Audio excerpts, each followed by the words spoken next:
93. hadis. Haber. Ukba bin al-Haris radıyallahu anhu. Ukba deyin ashaba tazavvaca Aknal'dan Abi İhad deyin bir adamın kızını. Fakat imra'atun bir hatun işleri bayıkken.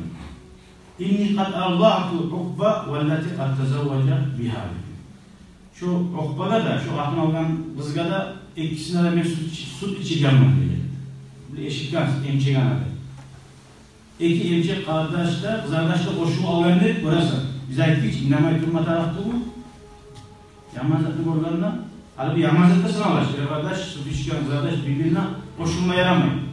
Gerçi arkadaşlar yemek kulağı. O hatun işi onu koygan zamanla fakâle leha Ukba gaytka yerine. O Ukba'yda ma a'lemu annak ki arzateni ve la akhbarteni. Ben bilmeyeyim ne diyeyim. Sen benim içi gelen ne eşitmagam ne haber gelmegen bizim arada söylenmegen diyeyim. O hatun ayet. O zaman bulsa da Ukba'ya hayır değil, burası şiddet değil. O hatun işi bulsa da ayet değil.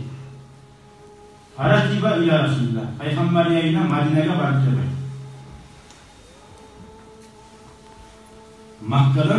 Makka'da duran kişi var. Medine'ye geldi. Orası 550 kilometre var.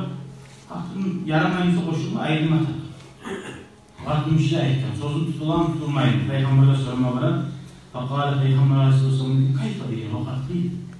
Ayettimizde şu hakkın işi daha izah var. Fakara Ukba Ukba şuna ayrıldı demek hakkında. Ve nekahat zavcen gayra başka hakkına aldı. Şöyle İmam Ahmad'ın mazhabine bir hakkın işi ayetse de olay içigen var. Çünkü içigen hakkın işi tamamıyla getiriyor. Haram olmadı. Başkaları yayında başka mazhabları şart tarihti diye. Mesela dağlar, cisi, kardeşleri. Bulsa da şekildattan ayet olma yaxşıdır diye. 590